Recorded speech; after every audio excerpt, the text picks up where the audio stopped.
Hey everyone, and welcome to another episode of Devolutions HQ. My name's Jan. I'm here with Jenny. Hi everyone. And today we've got a very special episode for you. Yep. Because I don't know about you, but this morning I woke up to the sound of school buses going down the street. There you go. I don't know how it is in Montreal if there's lots of school buses going on. Traffic has started again. Traffic has Crazy begun. traffic. When there was already traffic before, but now it's there's like, more. Exactly. Yeah, there you go. But school buses have started to hit the roads. Obviously, school's in session. Nowadays, they have these devices, iPads and Chromebooks in schools. And I said, man, what if we could do an episode on talking a little bit about cybersecurity for kids and families. Back to school cybersecurity.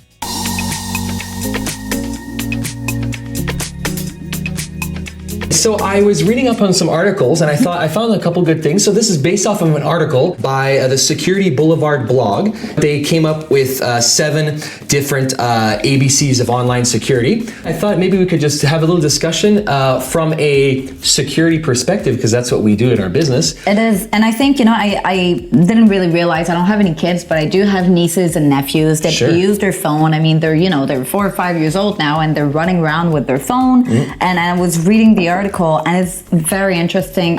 And earlier you were mentioning, when you drive, you need a driver license. Sure. Well, I think handing those tools, an iPad, an iPhone to your kids can be as dangerous as sometimes driving a car, because you don't know what's coming in your house. Absolutely. And so, we mentioned this, some of us, it's like Fort Knox to get into our computer, right? So we got really two-factor authentication, retinal scans, all sorts of stuff, okay? SSO. Yeah, all these crazy things we have. And then meanwhile, our 13-year-old daughter gets a laptop for school and she's like, let's take a look at these 7 different tips, and we'll start with the first one. Familiarize yourself with the school's device policy, how they log in, the information, username, passwords, all that kind of stuff. Especially sometimes they don't want you to take your own devices there. They have devices that are locked in a cabinet. So find out from your school district or from the school you're going to what their policies are and their requirements. Number 2, phishing scams, the new stranger danger. Oh yes, danger. We've been talking about phishing scams on and off for the last few weeks. Kids don't know this. Sure. If a 7-year-old is playing with his iPad and he gets an email saying, or a link on a web page that says, click here to get a PS4, believe me, he's going to click if he's not aware of the stranger danger. Imagine, these people, there's some really bad people out there, and they're going to target not just banks and gigantic corporations, but they're targeting schools and children as well.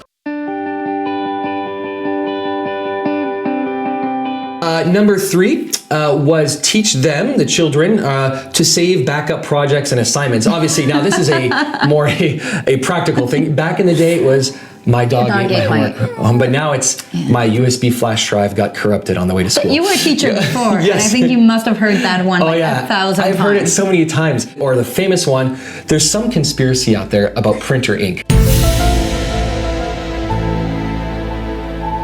Because it was always like, my printer doesn't print because my mom didn't buy an ink cartridge. But the idea is there's always some excuse. But sometimes how it is at work when you've been working on that project, Excel spreadsheet, PowerPoint, whatever it might be, and you forgot to save, and then you lose hours and hours of work.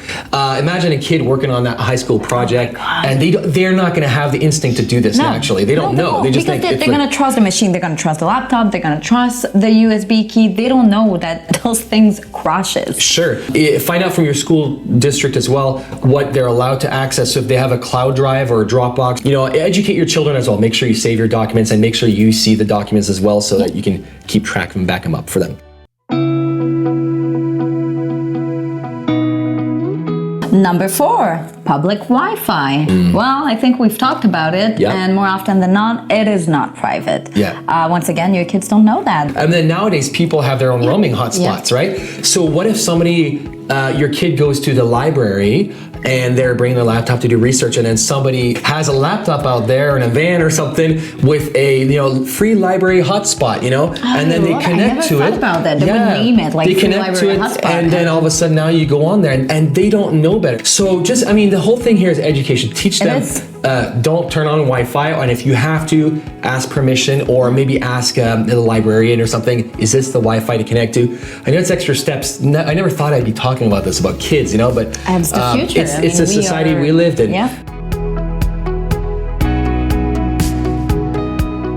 Educate them on password protection. Now, we talk about this all the time. In fact, you folks that are watching right now are probably dealing with people in your office that still have the notepad or the sticky note. Teach them good password policies and tell them this is not something that you share at lunch. Like sometimes you can share your sandwich, your Oreo cookie, but you don't share your passwords, okay? Yeah. And I know it sounds funny, but kids will do things like, oh, my password rhymes with this, you know? Like mine is so much better than yours. Exactly, and then what is it? And oh, now your kid gets hacked by a friend, some little stinking 8-year-old kid who steals all your stuff. But anyway,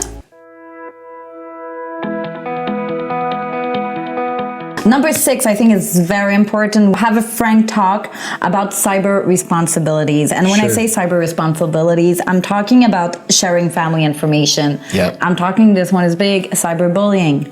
Do not forget to explain your kids that if you post something, it's there to stay and it can be shared, and even if they want to erase it, they can't. Once it's in the web, it's in the web.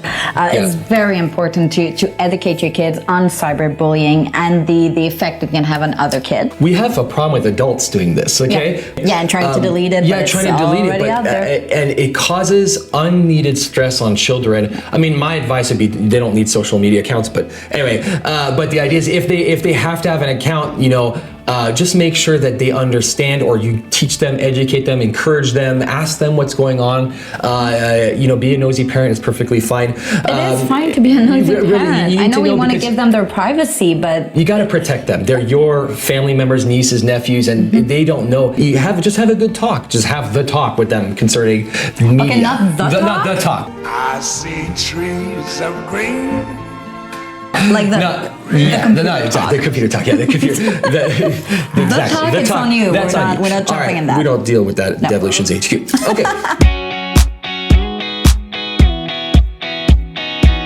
Number 7. Was use any tools. There's a lot of free tools, protection tools available. Obviously on computers you want antivirus and things like that, but there's a lot of great parental control applications out there. We know it's work for you guys. We know it's a step further to take. It's so much easier to say, well, here you go, here's your phone, here's your iPad, and just enjoy. Sure. There are steps that are necessary. In the world we live now, it is necessary to teach your kids. It is necessary to take the time and install the parent guidelines, if you wish. Exactly. Because it's just like at work. It's easy to use the same password for everything. We know what that causes, right? Or that the results of that are not good, right? So it's the same thing with your kids. Just handing them just a device with free reign. You gotta do something at least. But a lot of times there's things you can enable very easy, safe search, things like that for Google and YouTube. But you want to have some control as a parent over the device as well. There's some 7 quick tips on some back to school security, and I think if you have any questions, put them in the comments below, and we'd love to answer them below. And make sure you hit that subscribe button if you like this video. Control the IT chaos, not just at work, but also at home and at school, right? Great advice. Fantastic. All right. Have a great week, guys. Thanks. Bye, guys.